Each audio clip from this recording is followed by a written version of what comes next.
والصلاة والسلام على سيد المرسلين وأشهد أن لا إله إلا الله وأشهد أن محمدا عبده ورسوله أما بعد فقد قال الله تبارك وتعالى في كلامه الحكيم إنهم فتية آمنوا بربهم وزدناهم هدى وقال النبي صلى الله عليه وسلم كما في حديث عقبة بن عامر رضي الله تعالى عنه قال النبي صلى الله عليه وسلم إن الله ليعجب من الشاب الذي ليست له صبوة.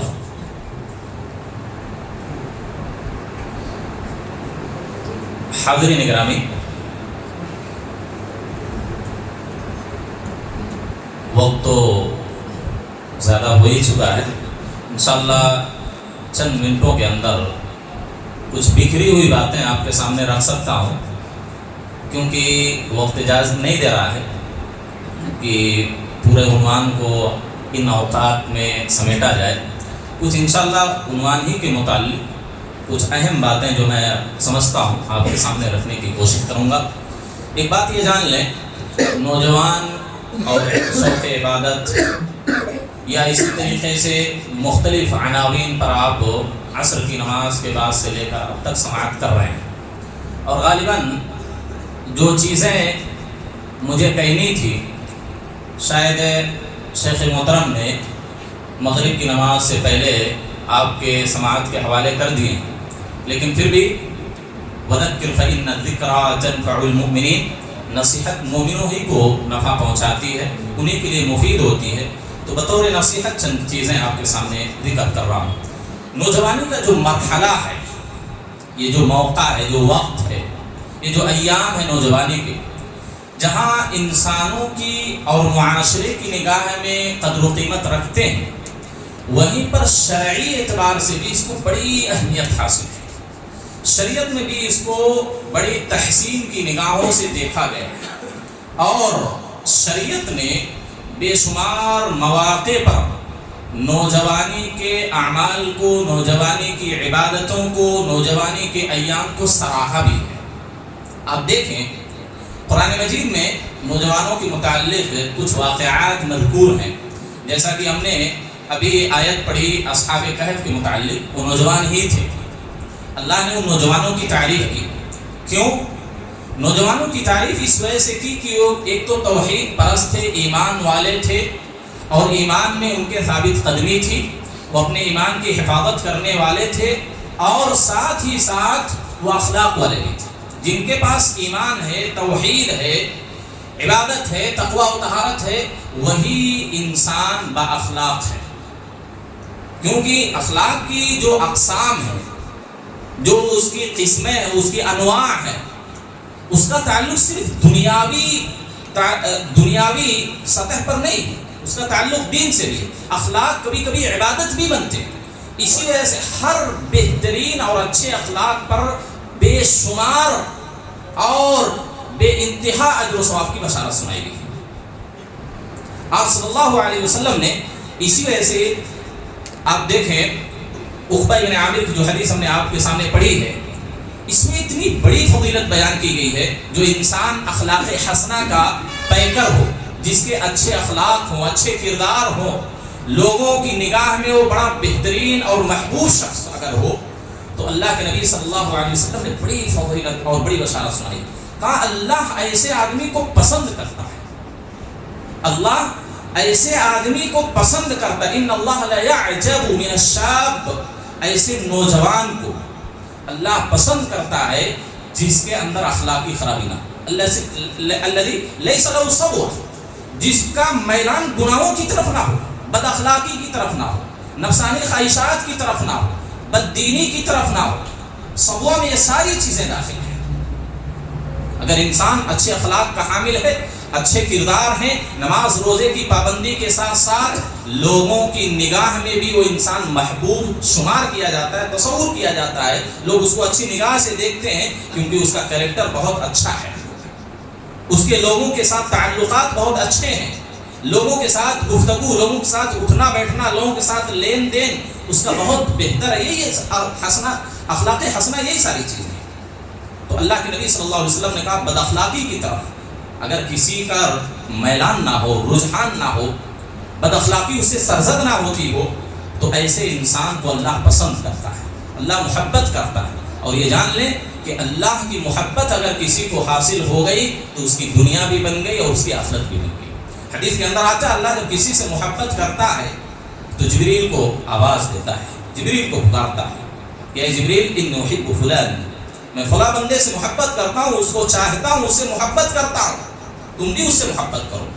آسمان والوں کو بھی حکم دیا جاتا ہے تم اس سے محبت کرو۔ پھر زمین کے اندر، پوری دنیا کے اندر لوگوں کے دلوں میں اس کی مقبولیت کو بٹھا دیا جاتا ہے، پوری دنیا کے لوگوں کی نگاہ میں وہ محبوب بن جاتا ہے، وہ اچھا آدمی تصور کیا جاتا ہے۔ آپ دیکھیں جن کو بھی ہم احترام کی نگاہ سے دیکھتے ہیں، جن کو بھی ہم عزت دیتے ہیں، کیوں دیتے ہیں؟ ان کے اچھے اخلاق ہونے کی وجہ سے۔ آپ کے ساتھ کوئی بدتمیزی کرے، آپ کو گالی دے، آپ کی برائی بیان کرے، آپ کے عیوب کو، آپ کے نقائص کو، آپ کی کمیوں اور کوتاہیوں کو لوگوں میں اچھالے، آپ اس کا احترام کریں گے؟ آپ اس کی عزت کریں گے؟ آپ اس کی تعظیم کریں گے؟ نہیں کریں گے۔ جن کو بھی احترام کی نگاہ سے دیکھتے ہیں اس وجہ سے کہ اس کے اخلاق اچھے ہیں، اس کے کردار اچھے ہیں۔ لہذا نوجوانوں کے اندر اخلاقی بگاڑ یہ زمین کے اندر، معاشرے کے اندر، سماج اور سوسائٹی کے اندر صرف انہی نوجوانوں تک محدود نہیں رہتا، بلکہ پورا معاشرہ اس کی چپیٹ میں آتا ہے، پورا معاشرہ برباد ہوتا ہے۔ کیونکہ نوجوان جس سمت میں چلتا ہے، نوجوان جس چیز کی طرف رخ کرتا ہے، معاشرہ اسی کی طرف چلتا ہے۔ ہمیشہ انقلاب، جہاں بھی اچھا انقلاب ہو، برا انقلاب ہو، ہمیشہ نوجوانوں کی طرف سے آئے گا۔ تو نوجوان اگر اپنے اخلاق کو سدھار لیں، اپنی عادتوں کو سدھار لیں، اخلاق حسنہ سے مزین ہو جائیں، تو دیکھیے پورا معاشرہ نیک معاشرہ بن جائے گا، پورا معاشرہ صالح معاشرہ بنے گا، پورا معاشرہ اچھا معاشرہ بنے گا۔ سب سے اہم چیز یہ ہے کہ نوجوان اپنے آپ کو سدھاریں۔ تو نوجوانوں کے اخلاق بہت اچھے ہونے چاہیے، اسی وجہ سے نوجوانوں کی بڑی تعریف قرآن و حدیث میں کی گئی ہے، جیسا کہ ایک حدیث ابھی ہم نے آپ کے سامنے یہ بیان کی۔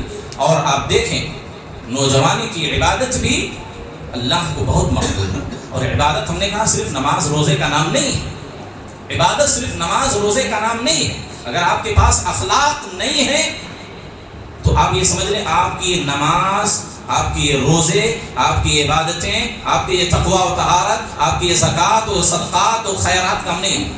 اگر اخلاق آپ کے اچھے ہیں، اخلاق اچھا ہونا بہت ضروری ہے، کیونکہ اس کا تعلق معاملات سے ہے، لوگوں کے حقوق سے ہے۔ اگر ہمارے اخلاق اچھے نہیں ہیں تو ہماری عبادتیں بھی اللہ کے یہاں قابل قبول نہیں۔ بڑی مشہور حدیث آپ سب جانتے ہیں کہ اللہ کے رسول نے ایک مرتبہ پوچھا مفلس کون ہے؟ لوگوں نے کہا جس کے پاس دینار و درہم نہ ہو، روپیہ پیسہ نہ ہو، مال و جائیداد نہ ہو، وہی مفلس ہے۔ آپ نے کہا نہیں، میری امت کا مفلس یہ نہیں ہے، میری امت کا مفلس وہ شخص ہے جو کل قیامت کے دن بڑے پہاڑ کی مانند نیکیاں لائے گا، خوب نیکیاں اس کی ہوں گی، نماز کی ہوگی، روزے کی ہوگی، زکوٰۃ کی ہوگی، ساری نیکیاں ہوں گی، ساری عبادتیں اس نے کی ہوں گی، لیکن اس کے اخلاق اچھے نہیں تھے، لوگوں کے ساتھ اس کے تعلقات اچھے نہیں تھے، لوگوں کے ساتھ اس کا بیٹھنا، لین دین، معاملات اچھے نہ ہونے کی وجہ سے اللہ کے نبی صلی اللہ علیہ وسلم کہتے ہیں اللہ کے پاس فلاں آئے گا، اللہ یہ آدمی مجھے گالی دیتا تھا، اللہ یہ مجھے برا بھلا کہتا تھا، اللہ یہ مجھے مارتا تھا، ناحق اس نے مجھے مارا ہے، اس آدمی نے میری زمین و جائیداد کو ہڑپ لیا ہے، اس نے میرا مال ہڑپ لیا ہے۔ اس کا تعلق کس اخلاق سے ہے؟ یہ اخلاق ہے، یہی تو ہے۔ کسی کو گالی نہ دینا اچھا اخلاق، کسی کو ناحق نہ ستانا یہ اچھے اخلاق میں شامل ہے، کسی کی غیبت نہ کرنا اچھے اخلاق میں شامل ہے۔ تو اسی کی وجہ سے، اخلاق اچھے نہ ہونے کی وجہ سے، لوگوں کے ساتھ معاملات اچھے نہ ہونے کی وجہ سے اس کی ساری نیکیاں اس کے کام نہیں ہیں، وہ پہاڑ کے برابر نیکیاں لائے گا، لیکن اللہ کہے گا ٹھیک ہے اس کو مارا تھا، اس کی نیکیاں اس کو دے دو، اس کی غیبت اس نے کی تھی، اس کو گالی دیا تھا، اس کو اس نے برا بھلا کہا تھا، اس کی بے عزتی کی تھی، اس کی نیکیاں اس کو دے دو، نیکیاں ختم ہو جائے گی، اس کے گناہ لاد کر اس کو جہنم میں پھینک دیا جائے گا۔ کیوں؟ نماز روزے تھے اس کے پاس، بڑی نیکیاں تھی، بڑی عبادت کیا تھا دنیا کے اندر، لیکن اخلاق اچھے نہیں تھے، انجام کیا ہوا؟ جہنم۔ اخلاق بہت اچھے ہونا ضروری ہے۔ آپ دیکھیں اللہ کے نبی صلی اللہ علیہ وسلم نے اسی وجہ سے کہا وشاب النشا فی عبادت اللہ، ایک نوجوان جو اپنی جوانی کے ایام کو اللہ کی عبادت میں گزارتا ہے، ایسے انسان کی تعریف کی گئی، ایسے نوجوان کی تعریف کی گئی، اور اتنا بڑا اعزاز اس کو دیا گیا کہ اللہ کے عرش میں جو چند محبوب اور مخصوص لوگ جگہ پائیں گے، ان میں سے ایک نوجوان ہوگا جو اللہ کی عبادت میں اپنی جوانی کو گزارا ہوگا۔ اسی وجہ سے بڑھاپے کے بارے میں اللہ سوال نہیں کرے گا۔ حدیث میں بڑھاپے کے تعلق سے خصوصی سوال نہیں ہوگا، حالانکہ پوری زندگی کے بارے میں تو سوال ہوگا، اس میں بڑھاپا بھی ہے، لیکن خصوصی سوال اللہ رب العالمین کل قیامت کے دن جو ہم سب سے کرے گا وہ جوانی کے بارے میں سوال کرے گا۔ وعن شبابی فیما ابلاغ، جو جوانی ہم نے تم کو دی تھی، جو طاقت دی تھی، جو صحت دی تھی، تم نے اپنی جوانی کو کہاں گزارا، کیسے گزارا؟ تو اس جوانی کے بارے میں اللہ رب العالمین ضرور ہم سے سوال کرے گا۔ کیوں؟ کیونکہ اللہ کی نگاہ میں بھی جوانی کی بڑی اہمیت ہے، جوانی کی بڑی اہمیت ہے، جوانی کے ساتھ نوجوانوں کی بھی بڑی اہمیت ہے۔ ایسے جوانی کے حالات میں جو بھی نیکیاں کی جاتی ہیں، چاہے وہ نماز کی نیکی ہو، چاہے اچھے اخلاق کے طور پر ہو، وہ ساری نیکیاں اللہ کو بہت زیادہ پسند ہے، اللہ کو بہت زیادہ پسند ہے جوانی میں جو نیکیاں کی جاتی ہیں۔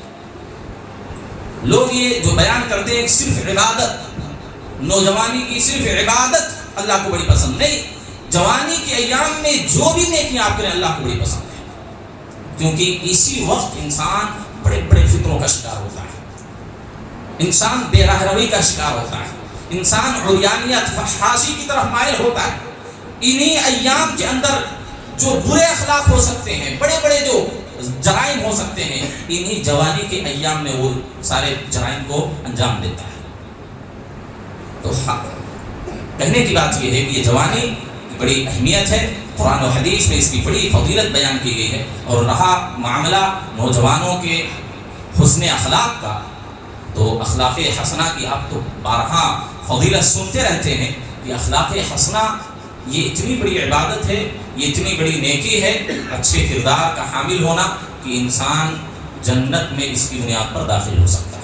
حدیث کے اندر آتا ہے، اللہ کے نبی صلی اللہ علیہ وسلم فرماتے ہیں کہ وَبِبَيْتٍ فِي أَعْلَى الْجَنَّةِ لِمَنْ حَسُنَ خُلُقُهُ، میں جنت کے سب سے اعلیٰ درجے، سب سے اونچا جو درجہ ہے، اس میں گھر کی ضمانت لیتا ہوں اس شخص کے لیے لمن حسن خلقہ، جس کے اخلاق اچھے ہوں، جس کے اخلاق اچھے ہوں، جس کا کردار اچھا ہو، لوگوں کے ساتھ معاملات جس کے اچھے ہوں، لوگوں کی ذات سے جس کو کوئی شکایت نہ ہو۔ اللہ کے نبی کہتے ہیں جنت کے سب سے اعلیٰ درجے میں میں اس کے لیے جنت کے گھر کی ضمانت لیتا ہوں۔ اسی وجہ سے اللہ کے نبی صلی اللہ علیہ وسلم سے سوال کیا گیا کہ جنت میں سب سے زیادہ کس بنیاد پر لوگ جائیں گے؟ آپ صلی اللہ علیہ وسلم نے کیا کہا؟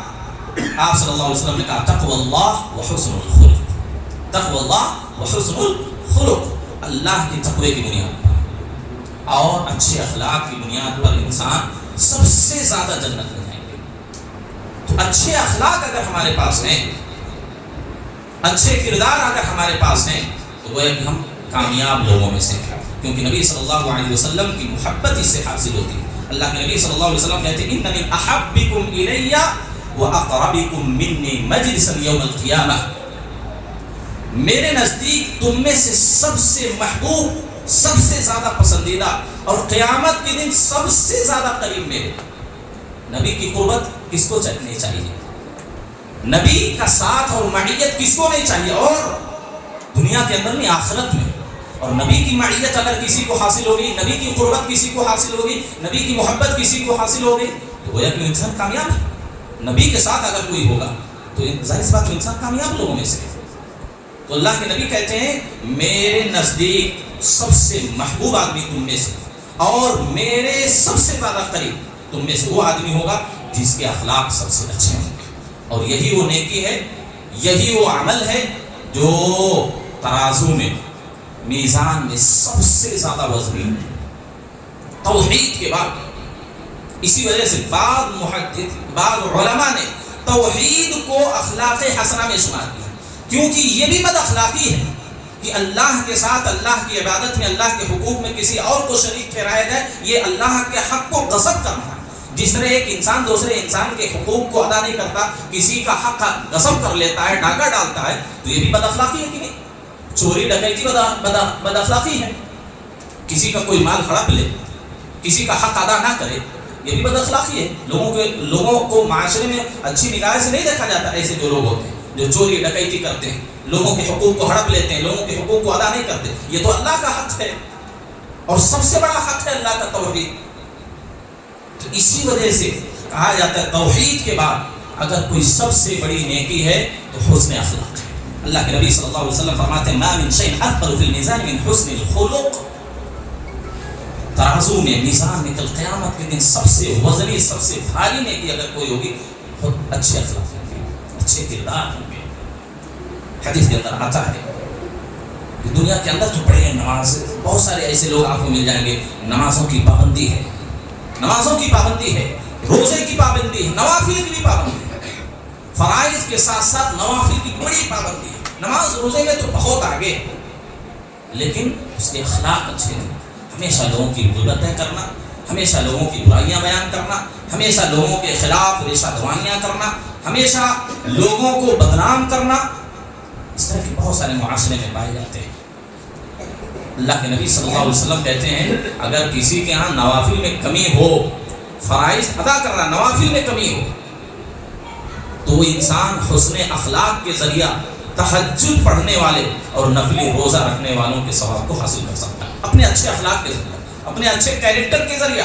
آپ صلی اللہ علیہ وسلم کی صحیح حدیث ہے ان المؤمن یدرک بحسن خلقہ درجات قائم اللیل صاحب النہار، ایک انسان اپنے اچھے اخلاق، اچھے کردار کی وجہ سے مسلسل رات بھر قیام کرنے، تہجد پڑھنے اور پوری زندگی مسلسل روزہ رکھنے والے کا جو ثواب ہوتا ہے، اس تہجد پڑھنے والے کو جو ثواب ملتا ہے اور زندگی بھر روزہ رکھنے والے کو جو ثواب ملتا ہے، یہ سارا ثواب ایک آدمی حاصل کر سکتا ہے اپنے اچھے اخلاق کے ذریعے۔ اور اگر یہ سب کچھ ہے، اچھے اخلاق نہیں ہے، پھر ان عبادتوں کا فائدہ نہیں، یہ بات سے ہماری برباد ہو سکتی ہے۔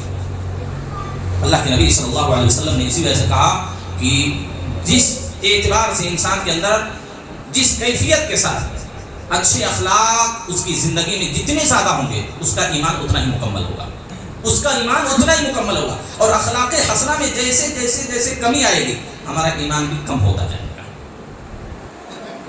آپ صلی اللہ علیہ وسلم سے ایک مرتبہ پوچھا گیا مسلمان کون ہے؟ آپ نے کیا بیان کیا؟ من سلم المسلمون من لسانه۔ ایک حدیث میں سب سے افضل مسلمان کون ہے اور سب سے اکمل مکمل ایمان والا کون ہے؟ دونوں طرح کی حدیث ہے۔ افضل مسلمان کون ہے اور سب سے مکمل ایمان والا کون ہے؟ آپ صلی اللہ علیہ وسلم نے کیا کہا؟ آپ صلی اللہ علیہ وسلم نے اس حدیث کے اندر کہا من سلم المسلمون من لسانه ویده، جس کے ہاتھ سے اور جس کی زبان سے دوسرے مسلمان محفوظ ہو، وہ سب سے افضل مسلمان ہے۔ کیونکہ بد اخلاقی زیادہ کس سے ہوتی ہے؟ زبان سے ہوتی ہے۔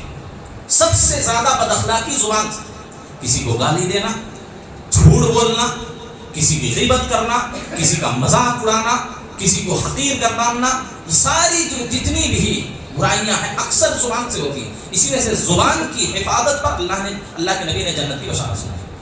اکثر برائیاں، اکثر بد اخلاقی معاشرے میں جو پیدا ہوتی ہے زبان کی وجہ سے ہوتی ہے۔ اور دوسری چیز شہوت، ایک زبان ایک شہوت۔ آپ صلی اللہ علیہ وسلم نے کہا ان دونوں کی اگر کوئی حفاظت کر لے تو میں اس کو جنت کی ضمانت دیتا ہوں، جنت کی ضمانت دیتا ہوں۔ بلکہ آپ صلی اللہ علیہ وسلم سے ایک مرتبہ ابو سعید خدری غالباً راوی حدیث ہے، آپ فرماتے ہیں اللہ کے رسول صلی اللہ علیہ وسلم نجات کس میں، ایک آدمی نجات کیسے حاصل کر سکتا ہے، کیسے نجات پا سکتا ہے؟ آپ صلی اللہ علیہ وسلم نے کیا کہا؟ جہاں بہت ساری نصیحتیں، اس کو کوئی 3 نصیحتیں کی۔ آپ نے کہا املک علیک لسانک، املک علیک لسانک، اپنی زبان کو قابو میں رکھو، نجات پانے کا یہ ذریعہ ہے۔ تو اکثر گناہ، اکثر بد اخلاقی ہماری زبان سے ہوتی ہے۔ تو آپ صلی اللہ علیہ وسلم نے کہا سب سے افضل اور سب سے اچھا اور سب سے زیادہ ایمان والا وہ آدمی ہے جس کے اخلاق اچھے ہیں۔ جتنے اخلاق اچھے ہوں گے، جتنے اخلاق حسنہ ہماری زندگی میں پائے جائیں گے، اتنا ہمارا ایمان مکمل ہوگا، اور جیسے بد اخلاقی ہماری زندگی میں آئے گی ویسے ویسے ہمارا ایمان کم ہوتا جائے گا۔ حاضرین گرامی، لہذا ضرورت اس بات کی ہے کہ ہم اپنے اخلاق کو سنبھالیں، اپنے اخلاق کو سنبھالیں۔ اچھے اخلاق ہیں کیا؟ اچھے اخلاق ہیں کیا؟ حدیث کے اندر بڑی ساری صورتیں بیان کی گئی ہیں۔ مثلا ایک حدیث میں آپ کے سامنے پڑھتا ہوں، اس میں بہت سارے اچھے اخلاق کا ذکر ہے۔ آپ صلی اللہ علیہ وسلم نے دیکھے کہا تبسمو کا فی وجہ اخیک لک صدقہ، آپ جب بھی اپنے کسی دینی بھائی سے کسی مسلمان سے ملاقات کریں السلام علیکم ورحمۃ اللہ، مسکراتے چہرے کے ساتھ ملے، ہنستے ہوئے ملے، ہنستے ہوئے ملے۔ یہ حسن اخلاق کی ایک اعلیٰ مثال ہے، حسن اخلاق کی ایک اعلیٰ مثال ہے۔ مسکراتے چہرے کے ساتھ ملنا، اچھی گفتگو کرنا، آپ کی بات سے سامنے والے کو تکلیف نہ ہونا، اس کو کوئی اذیت لاحق نہ ہونا، یہ حسن اخلاق ہے۔ آپ نے کہا اپنے بھائی کو مسکراتے چہرے کے ساتھ ملو، یہ صدقہ ہے۔ جہاں آپ کی شان، آپ کے مقام میں اضافہ ہوگا، آپ کی عزت میں اضافہ ہوگا سامنے والے کی نگاہ میں، وہی اللہ کی طرف سے آپ کو ثواب بھی ملے گا۔ مسکراتے چہرے کے ساتھ ملیں۔ آپ نے کہا وَأَمْرُكَ بِالْمَعْرُوفِ وَنَهْيُكَ عَنِ الْمُنكَرِ صَدَقَةٌ، اچھی باتوں کا حکم دینا، برائی سے روک دینا، بری چیزوں سے روک دینا، یہ بھی صدقہ ہے، یہ بھی حسن اخلاق میں ہے۔ آپ صلی اللہ علیہ وسلم نے کہا وَإِرْشَادُكَ الرَّجُلَ فِي أَرْضِ الضَّلَالِ لَكَ صَدْقَةٌ، کوئی بھٹکا ہوا آدمی ہے، آپ دیکھتے ہیں معاشرے میں، گاؤں میں کوئی نابینا آدمی ہے، اس کو راستہ دکھا دینا، اس کو راستہ پار کرا دینا، کوئی ضرورت مند ہے اس کی ضرورت کو پوری کر دینا، یہی سب حسن اخلاق ہیں، یہی اچھے اخلاق ہیں، اور یہی بہت بڑی نیکیاں ہیں۔ آپ نے کہا کسی کو راستہ دکھا دینا یہ بھی صدقہ ہے۔ وَإِمَاتَتُكَ الْحَجَرَ وَالشَّوْكَةَ وَالْعَظْمَ عَنِ الطَّرِيقِ لَكَ صَدَقَةٌ، راستے میں کوئی ایسی چیز پڑی ہے جس سے گزرنے والے کو تکلیف ہو سکتی ہے، کانٹا ہے، ہڈی ہے، پتھر ہے، اینٹ ہے، گندگی ہے، یہ ساری چیزیں ہٹا دیے کہ بھائی کوئی میرا مسلمان بھائی گزرے، کوئی انسان گزرے گا، انسانیت کی وجہ سے آپ نے ہٹا دیا کہ کسی بھی گزرنے والے کو اس سے تکلیف ہو سکتی ہے۔ یہ اچھے اخلاق کی اعلیٰ مثال ہے۔ آپ نے کہا یہ بھی تمہارے لیے صدقہ ہے، بلکہ آپ صلی اللہ علیہ وسلم نے تو ایسے انسان کو جنت کی بشارت سنائی، اور بقیہ ہم سے قبل امتوں میں سے ایک آدمی نے کیا کیا، جس راستے سے لوگ گزر رہے تھے، صحرا پر ایک درخت تھا، اس ٹہنی جو ٹہنی تھی راستے پر آ رہی تھی، اس نے کیا کیا، کاٹ دیا اس نے۔ دیکھیے دیکھنے کے اعتبار، سننے کے اعتبار بڑا معمول ہے، مطلب یہ ٹہنی کاٹ دیا، آپ صلی اللہ علیہ وسلم نے کہا اس کی وجہ سے اس کو جنت میں داخل کر دیا گیا۔ یہی ساری چیزیں حسن اخلاق ہیں۔ آپ صلی اللہ علیہ وسلم نے کہا وَإِفْرَاغُكَ مِنْ دَلْوِكَ فِي دَلْوِ أَخِيكَ لَكَ صَدَقَةٌ، بھئی کوئی آدمی کو پانی کی ضرورت ہے، اب یہاں یہ صورت ہم اچھے طریقے سے سمجھ سکتے ہیں، پانی کی جہاں کمی ہے، پانی کی جہاں کمی ہے، پانی جب چھوڑتے ہیں، پانی جب آتا ہے، بہت سارے ملکوں، بہت سارے صوبوں میں، بہت سارے شہروں میں تو اس پانی کی اس حد تک قلت اور کمی ہے کہ ہفتے ہفتے بھر لوگ نہا نہیں سکتے، مہینے مہینے گزر جاتے نہا نہیں سکتے، پانی آ گیا تو عید ہے ان کی۔ ایسے حالات میں اپنے اوپر کسی دوسرے کو ترجیح دینا، کوئی بوڑھی عورت آ گئی، بوڑھا آدمی آ گیا، کمزور آ گیا، لاچار آ گیا، تو آپ اس کو پانی بھر کے دے دیں، یہ حسن اخلاق یہ بھی صدقہ ہے، یہ بھی نیکی ہے۔ یہی ساری چیزیں حدیث نے بیان کی۔ ایک حدیث میں آپ صلی اللہ علیہ وسلم نے کہا لا تحقرن من المعروف شيئا ولو ان تلقى اخاك بوجه طلق، کسی بھی نیکی کو حقیر مت سمجھو، اگرچہ اپنے بھائی کے ساتھ مسکراتے ہوئے چہرے کے ساتھ ملنا ہی کیوں نہ۔ آپ صلی اللہ علیہ وسلم نے کہا حسن اخلاق، کسی کی ضرورت کو پوری کر دو، آپ نے ضرورت پوری کر دی، اللہ کی ضرورت پوری کرے گا۔ کسی کی مصیبت، کوئی مصیبت زدہ ہے، کسی پریشانی میں مبتلا، آپ نے اس کی پریشانی کو دور کر دیا، یا اس کی پریشانی کو دور کرنے میں آپ نے اس کا ہاتھ بڑھایا، اس کی مدد کی، چاہے مالی اعتبار سے، جسمانی اعتبار سے، سفارشات کے ذریعہ، کسی بھی اعتبار سے۔ ایک مسلمان کا کوئی کام اٹکا ہوا، آپ کی پہنچ ہے بھائی اوپر تک، آپ نے سفارش کر دی، اس کا مسئلہ حل ہو گیا، یہ حسن اخلاق۔ آپ نے اس کو پیسے کی کمی تھی، وہ کام نہیں ہو سکتا پیسے میں، آپ نے پیسہ دے دیا، یہ بہتر اخلاق ہے۔ یا خود آپ نے چل کر اس کے کام میں ہاتھ ہی بٹا دیا، یہ تو اعلیٰ درجے کی بات ہو گئی۔ آپ صلی اللہ علیہ وسلم کے اس اخلاق دیکھیں، اگر کوئی آپ کے پاس آ جاتا کوئی ضرورت لے کے، تو آپ تو وَإِنَّكَ لَعَلَىٰ خُلُقٍ عَظِيمٍ، اخلاق کے بلند ترین منصب پر آپ فائز تھے، آپ سے بہتر اخلاق والا دنیا میں نہ کبھی آیا نہ آئے گا۔ آپ صلی اللہ علیہ وسلم کے پاس کوئی بھی ضرورت مند آتا تھا تو آپ مالی طور پر بھی اس کی مدد کرتے، جسمانی طور پر بھی آپ جا کر کے خود اس کا کام نپٹا کر آتے تھے۔ اور آپ صلی اللہ علیہ وسلم نے کہا بھی، امت کو بھی یہ تعلیم دی اچھے اخلاق کو اپنانے کی، کہا کہ لَأَنْ أَعْتَكِفَ فِي هَذَا الْمَسْجِدِ شَهْرًا، آپ نے کہا کہ میں اس مسجد میں، مسجد نبوی میں، اللہ کا جو سب سے محبوب ترین گھر ہے مسجد حرام کے بعد، کہا میں اس مسجد میں 1 مہینہ اعتکاف کروں، میرے لیے اس سے کہیں زیادہ بہتر ہے کہ میں کسی مسلمان کی ضرورت کو جا کر پورا کروں. یہی اچھے اخلاق ہے، گڈ کیریکٹر یہی ہے، لوگوں کی ضروریات کو پوری کرنا، لوگوں کی ہیلپ کرنا. آپ صلی اللہ علیہ وسلم نے کہا اگر کوئی کسی مسلمان کی ضرورت کو پوری کر دیتا ہے، کسی پریشانی کو دور کر دیتا ہے، اللہ قیامت کے دن اس کی پریشانیوں کو دور کرے گا. دنیا میں جب وہ کسی مصیبت میں گرفتار ہوگا اللہ اس کی مدد کرے گا. اگر ہم آج اپنے کسی بھائی کا ساتھ دیتے ہیں، کسی بھائی کی ضرورت پوری کرتے ہیں، کسی کی پریشانی کو دور کر دیتے ہیں، جب ہم کبھی مصیبت میں گرفتار ہوں گے، دنیا میں کوئی ہمارا سہارا نہیں بنے گا تو اللہ ہمارا سہارا بنے گا. اللہ ہماری مصیبتوں کو دور کرے گا. واللہ فی عون العبد ما کان العبد فی عون اخیہ. جب ہم اپنے کسی مسلمان بھائی کی مدد کریں گے تو اللہ ہماری مدد کرے گا، اور اللہ جب کسی کی مدد کرے تو اس کا کام تو مکمل ہونا ہی ہے. لہذا حسن اخلاق بڑی نیکی ہے. ایک اور حدیث بیان کر کے اپنی بات کو ختم کرتا ہوں.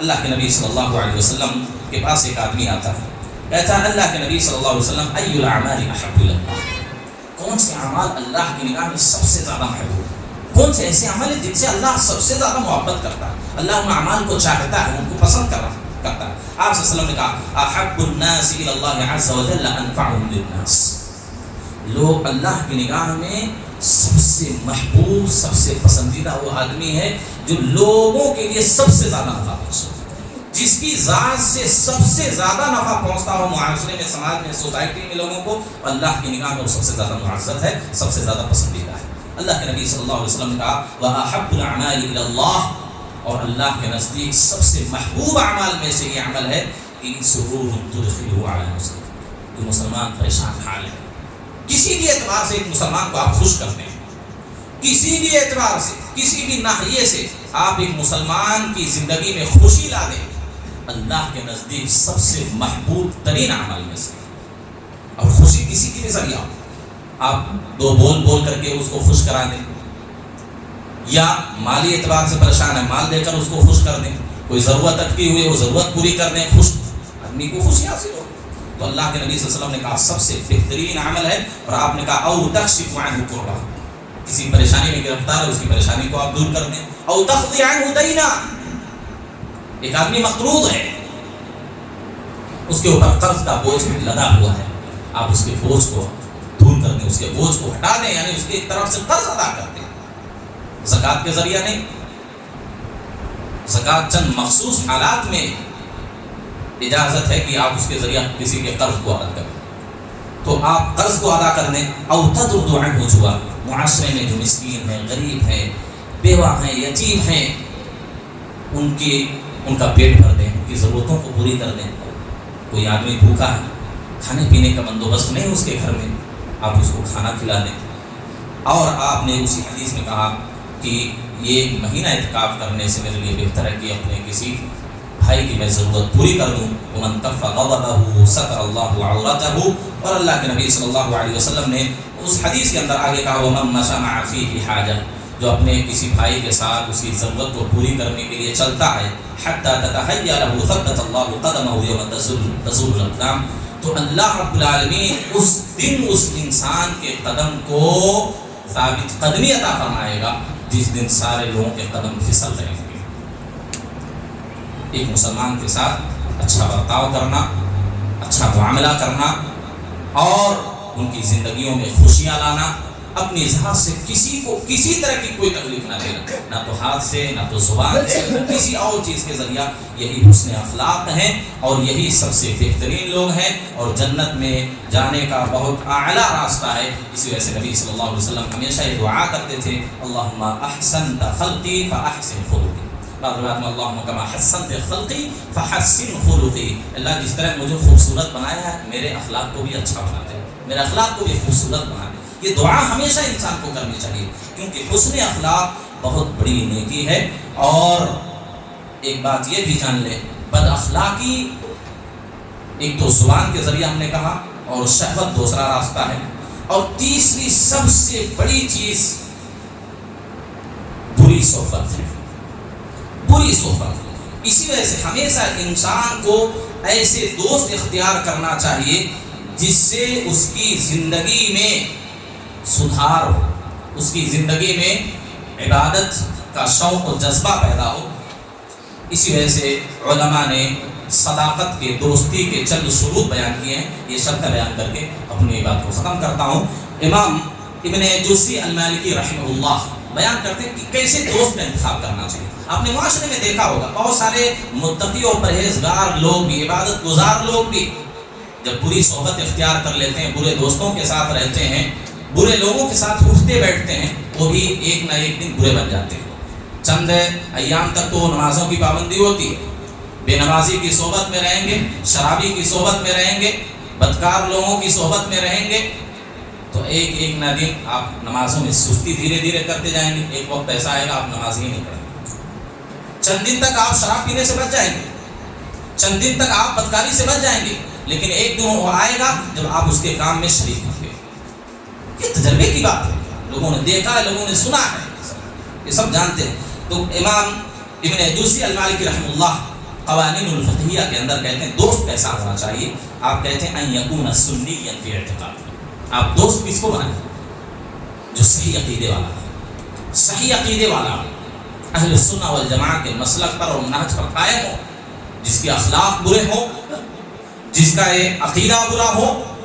ایسے لوگوں کو کبھی بھی دوست نہیں بنانا چاہیے، کیونکہ بد اخلاقی پیدا ہوگی اس سے.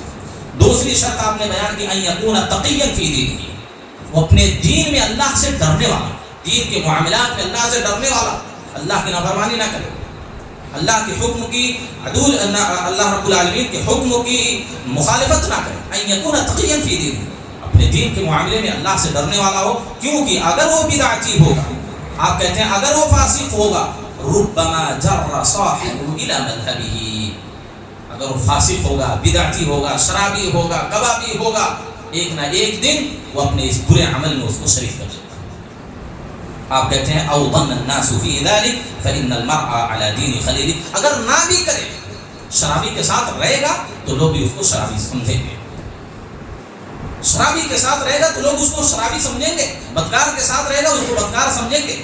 شراب کے اڈے پر کوئی بیٹھے، اگرچہ وہ شراب نہ پیتا ہو، تو لوگ کیا تصور کریں گے؟ یہ شراب کے اڈے پر کیوں بیٹھا ہے؟ شرابی پی رہا ہے. اب سنیما ہال کے باہر بیٹھیں گے، وہاں سے آئیں گے جائیں گے تو لوگ کیا کہیں گے؟ آ رہا ہوں اس میں. تو آپ نے کہا کہ لوگ تو آپ کے تعلق سے بدگمان ہو جائیں گے. تیسری شرط آپ نے کہی ان یکون عاقلا، عقل مند ہونا چاہیے. بیوقوفوں کے ساتھ، مجنونوں کے ساتھ، دیوانوں کے ساتھ نہیں کبھی صحبت اختیار کرنی چاہیے، ان کے ساتھ نہیں اٹھنا بیٹھنا چاہیے. آپ نے کہا فصحبۃ الاحمق بلا، جو احمق لوگ ہوتے ہیں، بیوقوف لوگ ہوتے ہیں، دیوانے لوگ ہوتے ہیں، ان کی صحبت یہ بلا ہے، مصیبت ہے، آزمائش ہے. چوتھی شرط آپ نے بتائی ان یکون حسن الخلق. چوتھی شرط یہ ہے دوست آپ ایسے انسان کو بنائیں جو اچھے اخلاق کا حامل ہو. فإن كان سيء الخلق لم تؤمن عداوته، اگر وہ برے اخلاق والا ہوگا ایک نہ ایک دن آپ سے دشمنی اس کی ہوئی ہوگی. بھی برے اخلاق کا ہے، زبان اس کی اچھی نہیں، کبھی بھی آپ کو گالی دے دے گا، کبھی بھی آپ کا مذاق اڑا دے گا. آپ کے اندر کوئی کمی خامی ہے، کوئی عیب ہے، نقص ہے، کبھی کسی مجلس میں آپ بیان کر دے گا میرا دوست ایسا بھی کرتا ہے. دشمنی سے محفوظ نہیں رہ سکتے. تو اچھے اخلاق کے جو حامل ہیں ایسے لوگوں کی صحبت اختیار کریں. اور آپ نے آگے بھی کہا وَتَخْتَبِرْهُ بِأَن تُغْضِبَهُ فَإِنْ غَضِبَ فَاتْرُكْ صُحْبَتَهُ. کبھی بھی آپ اس کا امتحان نہیں لیں. اگر وہ غصہ کرے تو سمجھ لیجیے دوستی پکی نہیں ہے، چھوڑ دیں، ایسے دوست کو چھوڑ دیں.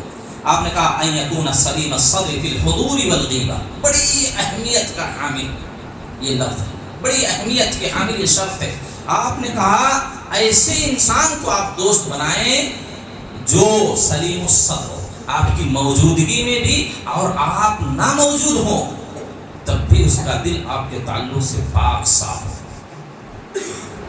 بہت سارے لوگ ہوتے ہیں دوست بیٹھا ہے سامنے، کوئی برائی نہیں بیان کریں گے، اٹھ کے چلا گیا، اس کی پوری خامیاں گنا دیں گے، اس کی عزت بھی تار تار کرتے ہیں. کہا کہ ایسا انسان آپ کا دوست ہو جو آپ کی موجودگی میں اور عدم موجودگی میں آپ کے تعلق سے اس کا دل پاک صاف ہو. لا حقودا، آپ سے حسد کرنے والا نہ ہو، حقد کرنے والا نہ ہو، اور ولا مریدا للشر، اور برائیوں کا طلبگار نہ ہو. بہت سارے لوگ ہوتے ہیں دوست بظاہر ہوتے ہیں لیکن آپ سے حسد رکھتے ہیں. ہر میدان میں ایسے لوگ، چاہے تعلیمی میدان میں ہو یا دنیاوی کسی اور معاملات میں، آپ حسد کرنے والا نہ ہو. برائیوں کا طلبگار نہ ہو، ولا ذا وجہین، دو چہرے والا نہ ہو. آپ سامنے بیٹھے رہے تو آپ کی تعریف کرے، آپ جائیں تو آپ کی برائی بیان کر دے. ایسے آدمی کا ساتھ چھوڑ دے، بالکل چھوڑ دے. اس سے بھلائی کی امید نہیں کی جا سکتی، اس کو چاپلوس کہتے ہیں. ان یکون ثابت العہد غیر ملول ولا متلون. چھٹی شرط آپ نے بتلائی کہ جو بھی وعدہ کرے وعدے کو نبھائے. وعدہ کرے تو وعدے کو نبھائے، تلون مجازی نہ ہو کہ آج کچھ کہا، کل کچھ کہا، پرسوں کچھ کہا، آج یہ وعدہ کیا، پرسوں ایسا وعدہ کیا، وہ بہانہ بنایا. تلون مجازی اس کے اندر نہ ہو. جو کچھ کہہ رہا ہے کر کے دکھائے، ایسے آدمی کے ساتھ رہو. اور آخری شرط کہا ان یقوم بحقوقک کما تقوم بحقوقہ. جس طرح آپ اس کے سارے حقوق کو پورا کرتے ہیں، جو بھی ضرورتیں ہوتی ہیں اس کو پورا کرتے ہیں، جو بھی مطالبات ہوتے ہیں آپ اس کو پورا کرتے ہیں، اسی طرح وہ آپ کی ضرورتوں کو، آپ کے حقوق کو، آپ کے مطالبات کو پورا کرنے والا. کیونکہ ایک طرف سے اگر کیا ہے حقوق ادا کیے جاتے رہیں گے، دوسری طرف سے نہیں کیے جائیں گے، دشمنی آ جائے گی، دشمنی آ جائے گی، بدگمانی پیدا ہوگی. تو کہا جس طرح آپ اس کے حقوق ادا کر رہے ہیں وہ آپ کے حقوق ادا کریں. فلا خیر فی صحبۃ من لا یری لک من الحق مثل الذی سمع.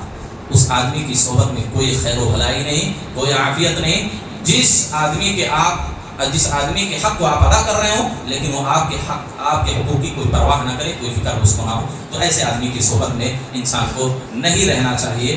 لہذا یہ اخلاق کے متعلق چند بکھری ہوئی باتیں تھیں. اللہ سے میں دعا کرتا ہوں کہ اللہ ہم سب کو حسن اخلاق کا پیکر بنائے. اللہ رب العالمین اچھے کردار، اچھے اخلاق کا حامل بنائے، اور ہر ان اعمال کو اللہ رب العالمین اپنی زندگی میں ہم سب کو نافذ کرنے کی توفیق دے جس پر شریعت نے ابھارا ہو. اللہ ہم سب کو ایمان اور صحت کی زندگی نصیب فرمائے، اور جب ختم ہو تو ختم بالخیر عطا فرمائے. آمین. واخر دعوانا الحمدللہ رب العالمین. السلام علیکم.